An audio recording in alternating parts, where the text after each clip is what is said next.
Good morning, everyone. How are you? It's Megan from Hillcrest joining you for story time. We're going to go ahead and get started. We're reading two different books, Llama Llama, Zippity Zoom, and then we're going to read The Unicorn from Magical Stories. Let's go ahead and start with Llama Llama. And if you have this book at home, please feel free to go grab it and we'll read together. Llama, llama, zip. Llama, llama, zoom. Llama, llama, red pajama. Room, room, room.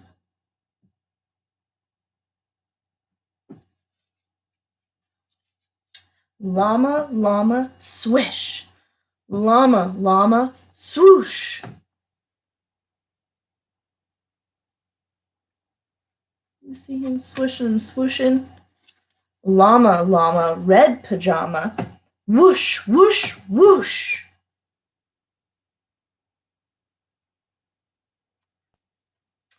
Llama, llama, beep. Llama, llama, bop. Look at llama play. Llama, llama, red pajama, screech, clunk, stop.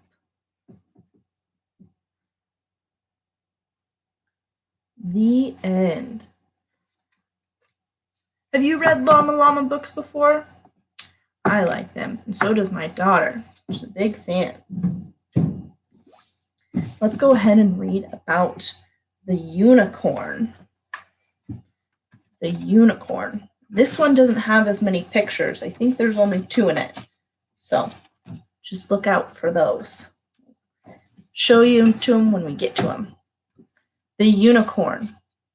Fritz, Franz, and Hans were charcoal burners who lived with their mother in the depths of the forest. Once upon a time, they had been well off, but their father had died and all their money had been used up. Now their house was a poor hut, and they scarcely had enough food for barely 1 meal a day. Fritz and Franz were, unfortunately, selfish, unpleasant lads, but Hans always had a cheerful smile or word, and did all in his power to help his mother to keep in good spirits. One day, at dinner time, they were startled by a knock on the door. Fritz growled out in his usual surly tone, "Come in."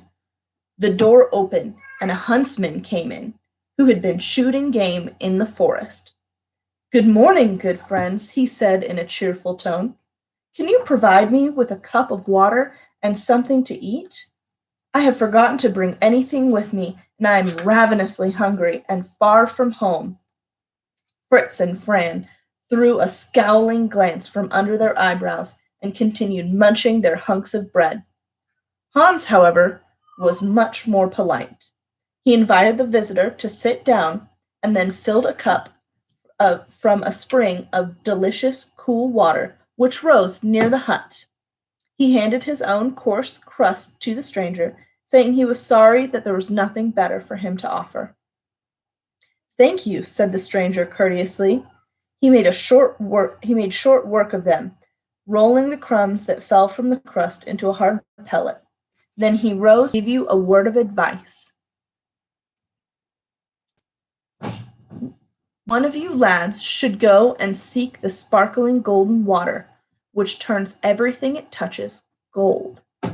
Fritz and Franz pricked up their ears at this, and both at once demanded where this sparkling golden water was to be found. The stranger replied, "The sparkling golden water is to be found in the forest of dead trees, on the farther side of those blue mountains in the far distance." Then, bowing to his hosts, he stepped out the door. Hans opened it for him, and obeying a sign from the stranger, followed him a little way from the hut. Then the stranger, taking from his pocket the little black bread pellet, said, "Keep this pellet carefully, and when you seek the sparkling golden water, as I know you will, Don't forget to bring it with you." So saying, the stranger waved his hand to Hans and plunged into the thicket, disappearing. Hans slipped the pellet into his pocket and returned to the hut, where he found his brothers in a loud dispute about the sparkling golden water, for each wanted to make a fortune for themselves.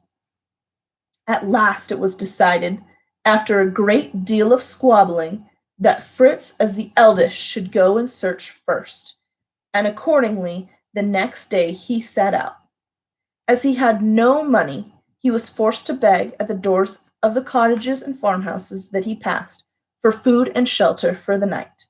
Eventually, he found himself approaching a vast forest of enormous trees, which lifted leafless, sapless branches to the sky, and every breath of wind rattled them together like bones of a skeleton. Suddenly, there was a terrible roaring sound, and out of the forest rushed a huge unicorn with a spiral golden horn on his forehead. "What seek you here?" asked the unicorn in a voice of thunder. Fritz stammered out that he sought the sparkling golden water. The unicorn stamped furiously on the ground with his right foot. "Say this instant," he cried, "what is it you want with the sparkling golden water?" "I want to get money to buy land and become a count," Fritz said, was just able to gasp out. The unicorn said nothing. He simply lowered his head and with a golden horn tossed Fritz 345 feet in the air. Up went Fritz like a skyrocket, and down he came through the branches of one of the trees until he reached a point where they joined in the trunk. The tree was hollow here, and Fritz tumbled down to the bottom of the trunk and found himself a prisoner. While he was feeling his arms and legs to find out if any bones were broken, he had the satisfaction of hearing the unicorn as he trotted back into the forest. "So much for you and your countship." Franz, Hans, and their mother waited for Fritz to come back. 6 weeks passed, and 2 months, and 3 months, and no Fritz. And then Franz's patience came to an end. "I won't wait here starving any longer," said he. "Fritz has forgotten all about us. I'll get the sparkling golden water and become a burgomaster." There's the unicorn, his sparkling golden horn.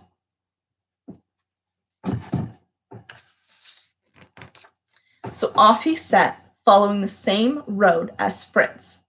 Eventually, Franz, very hungry and sulky, reached the verge of the forest of dead trees, and post of burgomaster. The unicorn tossed him into the air, and he tumbled into the same tree as Fritz. Then the unicorn trotted back into the forest, muttering for Franz's benefit, "So much for you and your burgomastership." The months passed, but no news came to Hans and his mother of Fritz and Franz. Eventually, there was nothing to do but leave his mother in the care of a kindly neighbor and go and see if he could find out what had become of them. By making inquiries, Hans easily found the road that they had taken. At last, he too found himself on the verge of a dead forest and face to face with the golden-horned unicorn. But in reply to the usual question, given in the usual tone of thunder, Hans replied coolly, "I seek my brothers, Fritz and Franz. They are where you will never find them," said the unicorn, "so go home again." "If I cannot find my brothers," said Hans firmly, "I will not go home without the sparkling golden water." "What do you want with the sparkling golden water, which is in my charge?" asked the unicorn in his terrible voice. "I want to buy food and wine and comforts for my mother, who is very ill," answered Hans, undaunted, but his eyes filled with tears as he thought of his mother.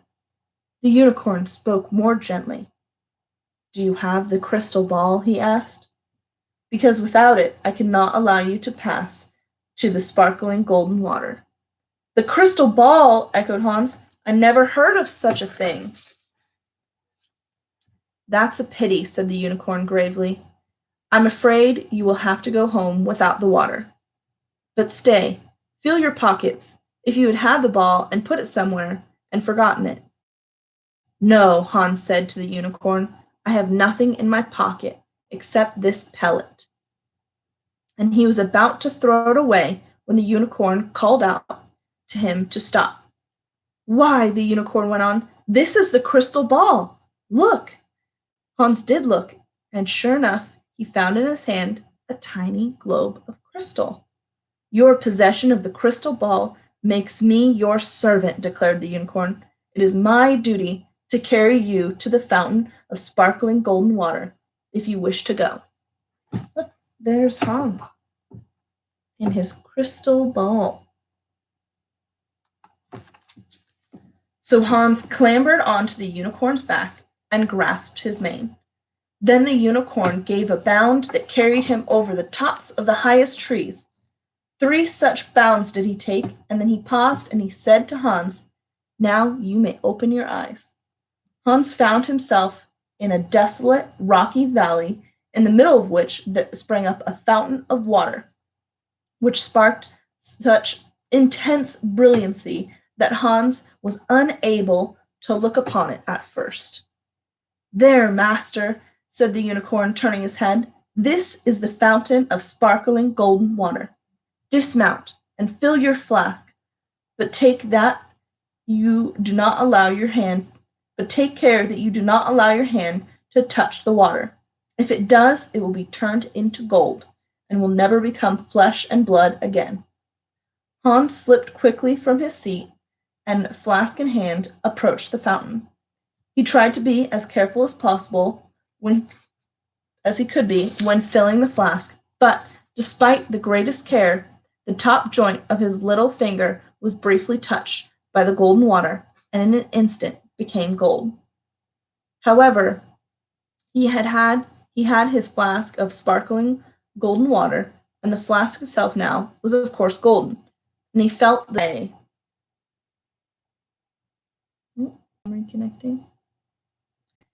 In the blink of an eye, they were back in the dead forest. The unicorn led Hans to the tree in which his brothers were imprisoned, where they had been surviving on beetles, worms, and rainwater. With 1 or 2 powerful blows with his horn, the unicorn made a large hole, large enough for the unhappy prisoners to creep out. 2 more sheepish, miserable wretches than those half-starved brothers of his had ever seen. They fell at his feet and thanked him again for delivering them, and they promised to never do anything unkind or selfish again. So did the brothers keep their promise? And did the sparkling golden water make Hans and his mother wealthy and happy? Well, that's another story. The end. Oh, I wonder what happened. Maybe we'll have to find that and read it next time. Thank you so much for tuning into Story Time, and we'll see you next time. Have a good day.